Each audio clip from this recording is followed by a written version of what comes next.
This video is about India rising chess stars. Number 1, Vidit Santosh Gujrathi, also known as Vidit.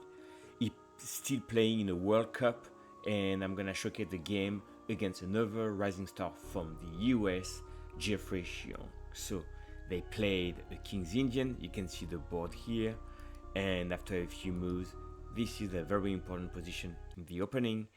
And here I'm gonna bring you the full coverage to see the actual position and the players in Sochi, Russia. This was played in July 2021. So now I'm gonna go straight to the key moment of the game and showcase how Vidit is one of the leading players with a rating above 2700. So the game continued, and we are here on move 36, white to play. Very sharp, as any King's Indian opening would be. Black had to win because Vidit won the game before. What would you play with white? And here, Vidit decided to go for bishop c1, retreating the bishop on the initial square. But he's trying to bring the bishop to the attack over here. So the king move, that's a defensive move, and here rook a2.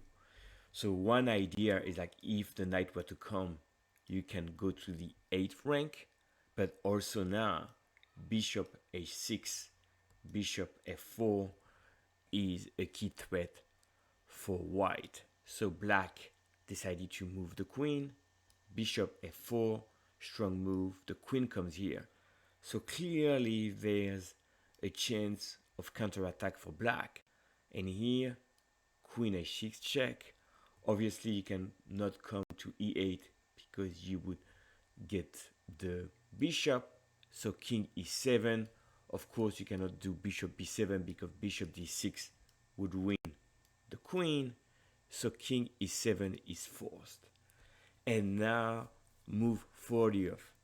The World Cup is a very strong event, and Vidit was probably low on time, and here he played e5, going for the attack.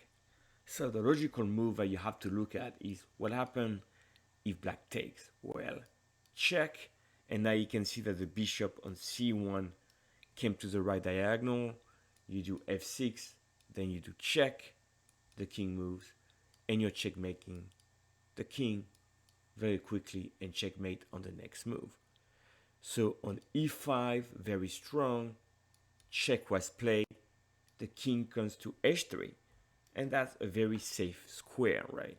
Now, black took, and what do you play here? The key move, rook e2, pinning the bishop. That's called a switchback because the rook went to a2 and is coming back. Only move here, f6 to defend, and what was the final move of the game? Rook takes. So obviously if black has to take with the queen, this is game over because white has material. But what would happen if black would take here? Well, you have a winning attack with the two bishops, king e8, then you come here, king f8, you get another check, and obviously you cannot come here because queen e7 is checkmate, so the king would come here, and finally you checkmating the king in a corner. So again, I think the most difficult move in the game is to play bishop c1. And Vidit is still in the World Cup. He's definitely one of the leading players from India. The second player I like to showcase from India is Nihal Sarin. He's ranked 2600, but he's much younger than Vidit. He was also playing the World Cup, and this is one of the fine wins against Shannon Sugaroff, a very strong grandmaster. So Nihal is black, and in this position he went from d5.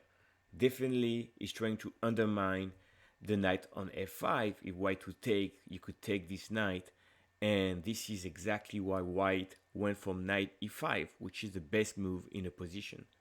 So take, and take here. Once again, Nihal is attacking the knight. So there's a decision here. So white went from 97 which is a fork attacking two rooks. So that's a very tempting move. But actually the best move here was queen d7. So you take the knight, and here the move is by white. Queen takes e6. And if you take with black, then you get here, and you're in trouble with black. So therefore here, the best move was queen d7, but knight d7 played. Now, Nihal takes here, and here was a choice, right? So if white had taken this rook, you take back, and if you take the rook here with white, black has bishop c2, attacking both pieces. This is not over because you can take here, go here, and the position is crazy. You have queen h5 trying to come on d1, and you have two bishops for black. However, that's still the best variation. And here, instead of taking on f5, white took on b8. But after that, take, queen f5, you can see that black has too much play. So in this position, the king is here, and white is up the exchange because there's a rook, there's just, let's say, a bishop. So that's the exchange up for white, but bishop d3 played by Sarin, trying to come here, and that would be extremely difficult for white to survive, because then you have bishop b5 attacking the king. Very serious threats. So bishop e3 was played in order to prevent bishop g5 in this variation. Bishop f6 played. So Sarin said, hey, let me come here attacking that pawn on c3. And that is very, very strong. So rook a3, defense c3. And now what do?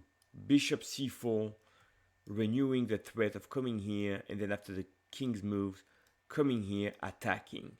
So white has to defend against that. Did bishop f4, but that's too late.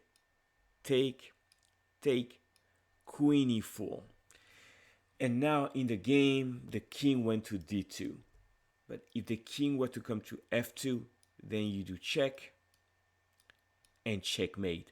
Game over.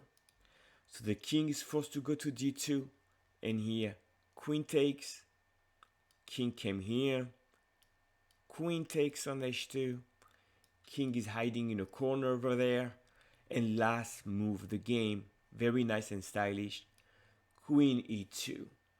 And even though white is up the exchange, if you exchange the pieces here, you're gonna have this pawn promoting here, and you cannot defend. So this is a beautiful last move, and white reason here. So again, Nihal Sarin, very strong, promising player from India.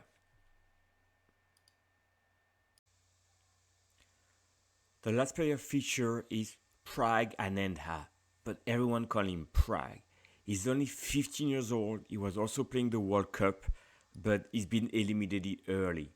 But here I'm going to showcase the blitz game he played recently in 2021. He's playing black, Sicilian Ken. And let's see how quickly he can win against a strong opponent. So here he's attacking e4. So white covers with the bishop. And here he's going straight for an attack by h5. The best move here for white was h3. And then you could probably continue by bishop d6, and you have very strong bishops targeting the white king. But instead, white decided to overprotect by playing queen d3. And here, knight g4 played, attacking h2. So take, white has to defend h2. So g3 played, and here queen e5. The queen is going to the central square, right? And black is not ready to castle yet. Rook a d1, okay, solid. Trying to look at d7, and here queen h5. So you can see the h file will move 15, and white has to cover. So h4 played, and white is losing a pawn because it's an en passant. So here, white played king h2 to bring the king to safety. However, here we are on move 17 and we can already see that black has a winning attack. Queen f3 played, rook g1 to protect g2, f5, and you can see the play on this diagonal. So here in this position, the best move was to play bishop d4 to try to cover e4, but you will still take, and after these exchanges, you have a winning position with the two bishop, extra pawns for black. This endgame is completely winning for black. But instead, white took on f5, probably trying to play this move next and trying to attack. But here is black to play and finishing the game, and queen g2 win the game, white resign. Only move would be to take. You take, you have a check here, and here you finish by rook h1, checkmate. So again, after one incorrect move, clearly queen h5 is a very important thing to remember. That was a fast game, but that shows you that at age 15, Pragg is already a very strong grandmaster. I hope you enjoyed this video. Don't forget to drop a like, subscribe to the channel, and I'll see you in the next video. Thank you.